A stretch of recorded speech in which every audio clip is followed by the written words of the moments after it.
Hey everybody, this will be a video on how I put dry goods up in 1-gallon Mylar bags. This is for my friends Nick and Amber in Wisconsin. I'm in Washington State, and therefore we can't get together to do this live, so I'm just going to do a video for them. For those who may not know, the main enemies of our food are oxygen, light, and temperature. And rodents, but that's another issue as well. And Mylar bags are probably the best oxygen barrier we have other than canning. As opposed to food saver bags, they're like 40 times better oxygen barrier for long term. I love my food saver, I use it all the time, but not for long term. I much prefer the Mylar as a longer term solution. Obviously this doesn't take care of the heat issue, and that's up to storage and how you store it. And rodents, that's another issue we'll touch on a little bit later. But there's not much to it. It's really simple. The whole thing to do is just do it, and you'll refine it very quickly. It's a really easy thing to do, and it doesn't cost that much. The theory behind it is the oxygen barrier with the Mylar bags and the oxygen absorbers we put inside, which are not desiccant packs, which only absorb moisture, but these actually absorb the oxygen out of the air. They're kind of like food grade hand warmers in that once they're exposed to oxygen, they will absorb, they will use up oxygen in a chemical process inside of the oxygen absorber until they're depleted, or until the oxygen supply is cut off. So I'll show you later on that when we open a bag of them, the oxygen absorbers, we want to take the ones we're not using at the time, and we're going to want to cut that oxygen supply to them right away so they don't get used up. What we need is very simple. Mylar bags, these are 1 gallon. I prefer 5 mil over any other thickness. And I like the 10 by 16 size, although they're not real common. We have our oxygen absorbers, which come in usually in a sealed packet of 10 or 20, or sometimes even 5 or even 1. And we'll go over that process of opening them and sealing them up right away. And then a heat source. Some people use a clothing iron. I like a flat iron, such as this. I find I get better control with it on how to seal up my product. So, as a real quick overview on the process, I always label my bags first. I always label my bags first while they're nice and flat, and I just label them with a Sharpie. You can label them with, you can tape a label on. You can use any other process you like, but just always label your bags. I always put the item, the quantity, and the date. Others put more information than that, others put less information than that. It just depends on what you want to do. Other than that, we put our product in the bags. When I can, I will keep them. This is what we're going to do today, a couple of bags of elbow macaroni, and I will keep them in the bags for a number of reasons, and I'll cover that as we go. Other times, like with oatmeal, you'll want to open up the container and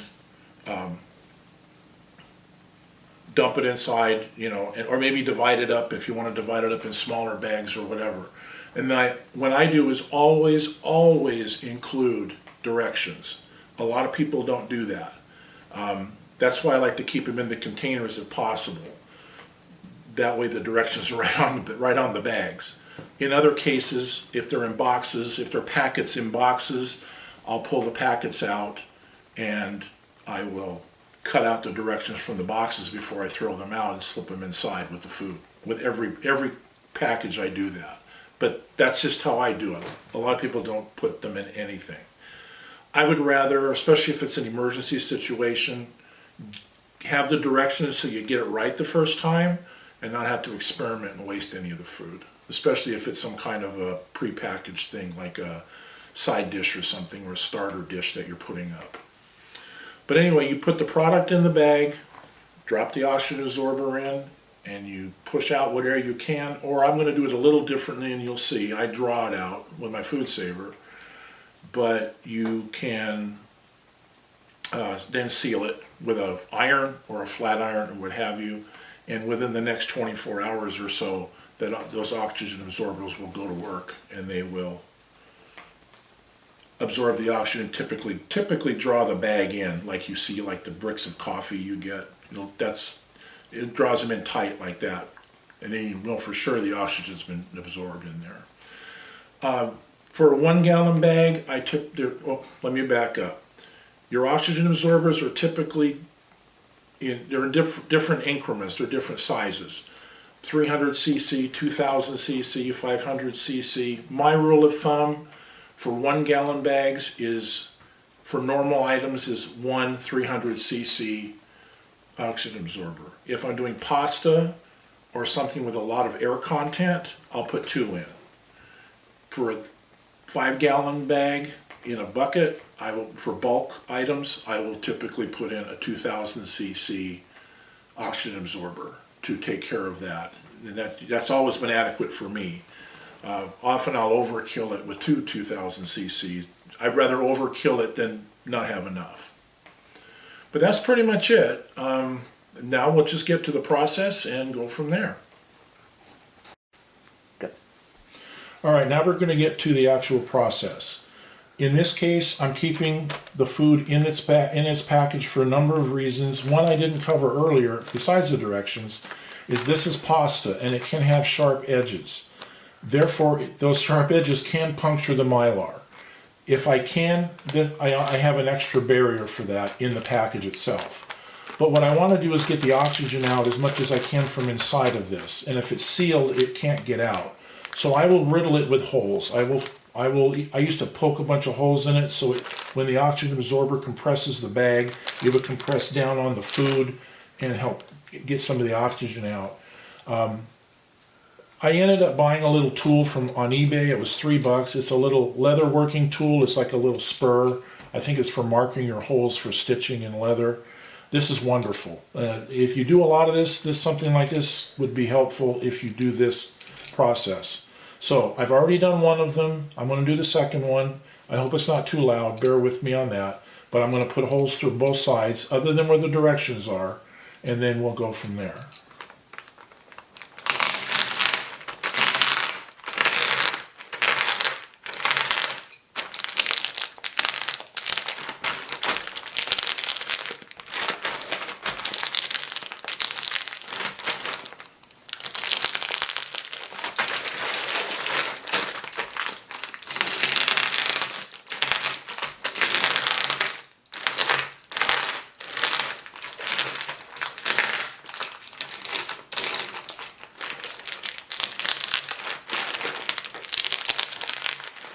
And that ought to about do it for this. Just plenty of air, so we have a lot of air content in here, so we want to get as much out as we can. After that, we put our product in. Now I found on these, I kind of have to turn them sideways for them to fit right. If I put them side by side, they overlap and make for a bit of a mess. So bear with me, I'll be as quiet as I can.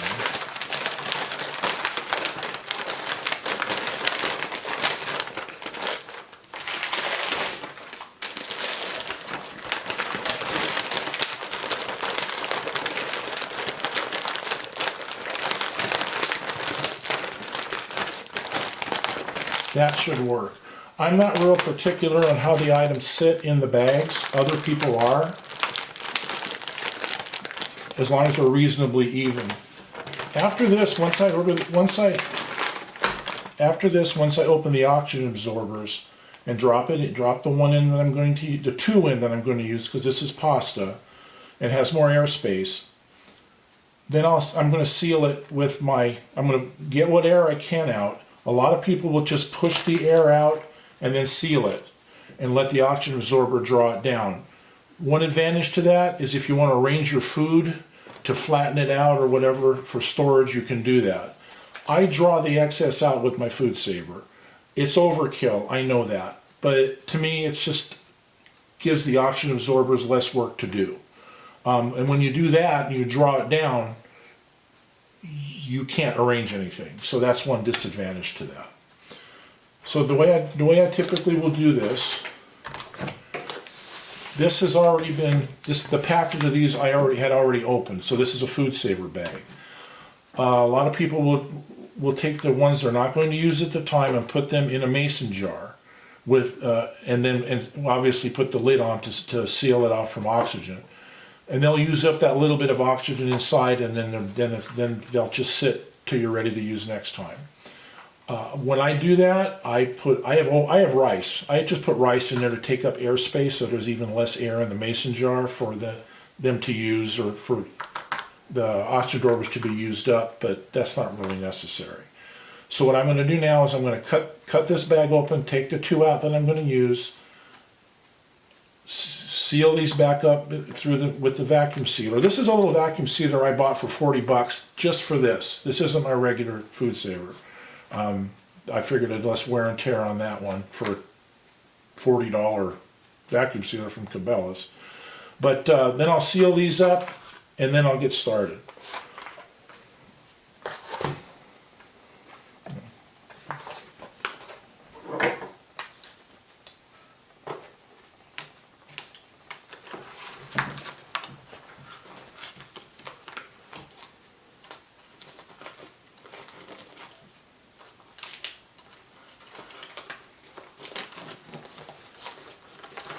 This has not gone well with these scissors, so I'm just going to wing it here and then get going.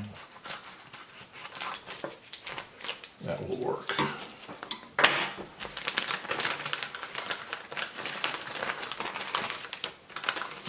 Those are the two I'm going to use. Bear with the sound of the vacuum sealer. Hopefully it won't be too bad on the video.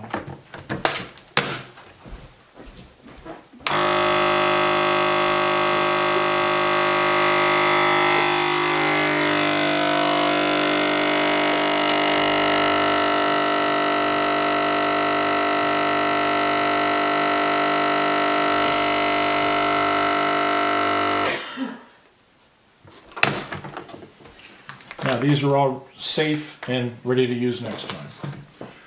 You have plenty of time to work with these oxygen absorbers. You don't have to rush with them. They really don't even start doing anything for about 20 minutes. So if you have a lot of bags laid out ready to go, you don't have to rush through it or think you're going to waste any of your resources by waiting a little bit. What a lot of people will do is they will seal 3/4 of their bag ahead of time and then open up their oxygen absorbers and drop them in that little opening. I don't see a point in it. For me, you're really not saving much time that way. Just throw them in and seal them up.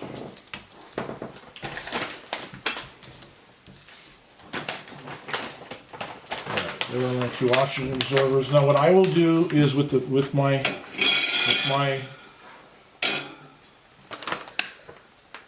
sealer, I'll seal almost all of it, and then I'm going to put in, to draw the air out, I just use my little hose with a little piece of clear tubing that I added to it, and I'll slip it down inside of there, draw the air out as much as I can, and then I'll back the hose out as much to near the top, and then I'll just seal it off. Not necessary. And another thing a lot of people will do when they seal it, like I said, they will lay the Mylar down and just run it with their iron, and that works. Now, one thing on that, you will get residue on your iron. I've seen many people who have said it won't hurt your iron, but if you can see any of this, it does. The outer coating can melt and give you some residue. So, if you do a lot of this, I would really recommend getting some dedicated heat source to do it with. Okay, so now all I do is just seal it up. This is preheated, so just seal it up. I guess when you use a regular iron, you want to do it on the cotton setting. When I do it with this is on a scale of 0 to 20, and I put it on about 11 or 12. I don't have it. You don't want to burn it either. And I've never seen that happen. But I hear people caution about it all the time. So you just seal it as best you can through most of it. And in my case, here, once I can get it in here, that's always the trick, is to get that little tube in there. Sometimes it's helpful to take a sharp tip. I do have a slight sight impairment, by the way. That doesn't help matters any, but usually I'd be doing this with a flashlight in my mouth. And you just need to get it opened a little bit. This is the part that I haven't sealed.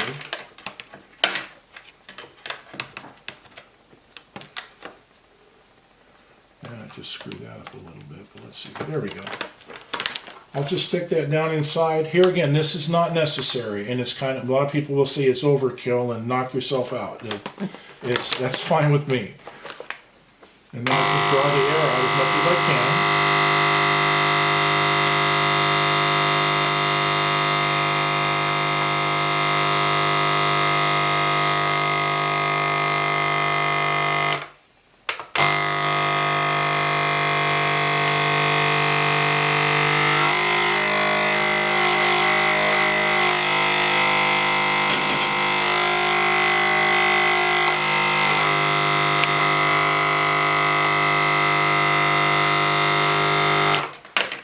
And then I seal it off while it's still drawing the air out.